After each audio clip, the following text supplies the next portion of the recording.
जो लोग शिफाउर रहमान भाई को वोट नहीं देना चाहते हैं ना, उनके पास एक बहुत बड़ा बहाना है कि भाई देखिए वो असदुद्दीन ओवैसी साहब की पार्टी से खड़े हैं, इसलिए मैं तो उनको वोट नहीं दूंगा जी, वो गलत पार्टी से खड़े हैं। ठीक है भाई, तो जो सही पार्टी है वो कौन सी है? कांग्रेस है, आम आदमी पार्टी है, बीजेपी है, कौन सी पार्टी सही है? चलो कांग्रेस को मान लेते हैं कि वो अच्छी पार्टी, सेकुलर पार्टी है।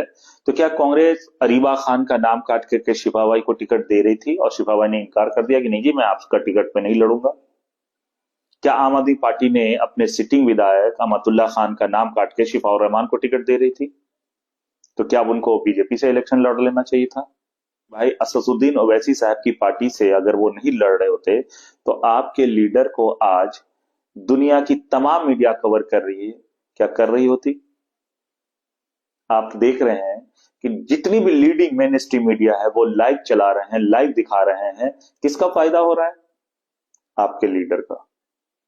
अगर असदुद्दीन ओवैसी साहब शिफाउर रहमान भाई को टिकट नहीं देते तो क्या असदुद्दीन ओवैसी साहब के शेयर प्राइस में कमी आ जाती, उनके दौलत में कमी आ जाती, उनके इक्तदार में कमी आ जाती, उनके फैन फॉलोअर्स में कमी हो जाती? क्या फायदा उनका हो जाता और क्या नुकसान हो जाता? देखिए, सभी चीजों को देखने का अपना अपना नजरिया होता है। क्योंकि आपके अंदर जो है ना काला है, आपके अंदर मक्कारी है, इसलिए आप बहाने ढूंढ रहे हैं।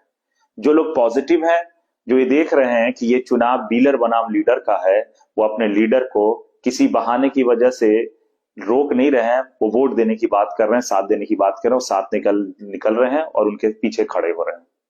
तो आपके पास होंगे बहुत सारे बहाने, क्योंकि आपके अंदर चोर है, आपके अंदर काला है। आप वोट नहीं करना चाह रहे हैं, इसलिए आप ऐसी बात कर रहे हैं।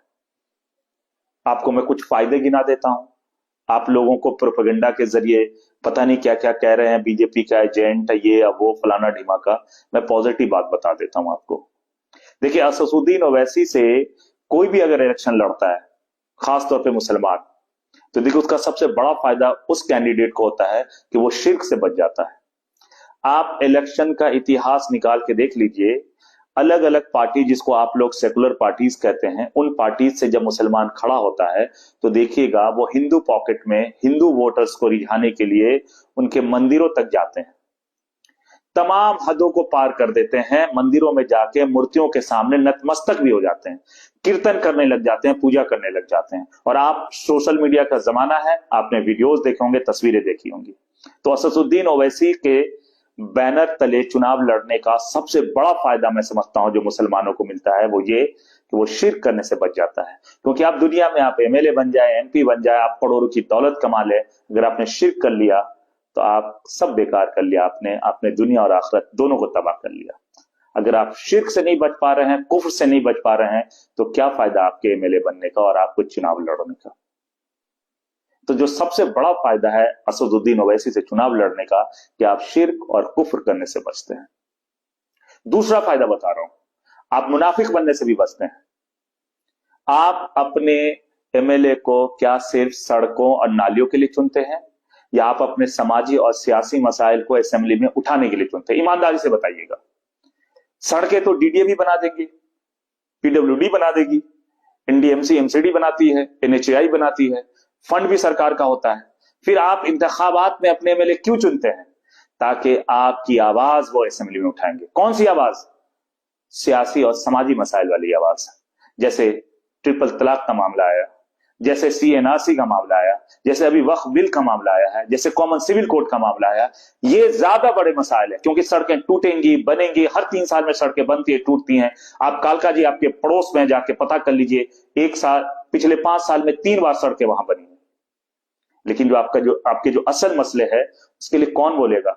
जो मुनाफिक नहीं होगा। अब मुनाफिक कब बनता है एक लीडर?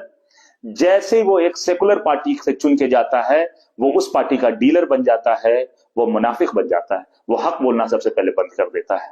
आपको आज एक सबूत पेश कर रहा हूं। अमातुल्ला खान को आप पिछले 10 सालों से चुनते आ रहे हैं। पिछले 5 सालों में आपने कैसे कैसे वक्त देखे हैं? सीएनआरसी देखा आपने, दिल्ली दंगा देखा आपने, कॉमन सिविल कोड देखा आपने, ट्रिपल तलाक वाला बिल देखा आपने, अब आपने वक्फ बिल भी देखा है। केजरीवाल एक लफ्ज अगर इन मुद्दों पे बोला है तो बता दीजिए। उल्टा देखिए जख्म पे नमक कैसे छिड़का जाता है कि उन्होंने ब्लंटली कहा है कि कॉमन सिविल कोड तो आना ही चाहिए। वक्फ बिल पे वो चुप है। तब सोचिए, आपके जो असली मसाइल है उस पे न तो उस पार्टी का जो मुखिया है वो बोल रहा है, और जिसको आप चुन करके भेजते हैं, अपनी आवाज बना के भेजते हैं, वो भी नहीं कुछ बोलता है। एडीआर की रिपोर्ट है, पिछले 5 सालों में अमातुल्लाह खान ने एक सिंगल सवाल नहीं किया, नॉट अ सिंगल क्वेश्चन। बताइए। और आप दावा कर रहे हैं कि आप मुसलमान के लीडर हैं, पूरा हिंदुस्तान आपको जानता है, आप कौम के लीडर हैं। असलियत यह है कि अमातुल्लाह खान आपका हमारा लीडर नहीं है, वो केजरीवाल का डीलर है, वो केजरीवाल का नुमाइंदा है। केजरीवाल को एक सीट मुस्लिम पॉकेट का जीत करके उसके सीट की संख्या बढ़ा देता है। एक गलतफहमी और डाली जाती है कि 1-2 सीट से क्या होगा, जिसकी सरकार है उसका एमएलए जाना चाहिए। तो जरा सोचिए, फर्स्ट रीजन में फर्स्ट रिजिम में केजरीवाल को 67 सीट्स मिले, मतलब full majority, almost full majority. Second में भी उसको सिर्फ 8 सीटें कम मिली, 62 सीट्स मिली। फिर भी आपके इन तमाम मसाइल पे तो कुछ नहीं बोला। तो आपको तो गलतफहमी यह है कि भाई सरकार जिसकी होनी चाहिए उसका एमएलए होना चाहिए, तो फिर भी तो आपके किसी मसाइल पे कोई कुछ नहीं बोला।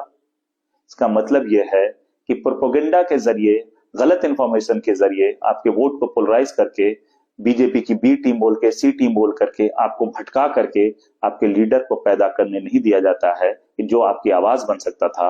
आप हमेशा डीलर को चुनते हैं।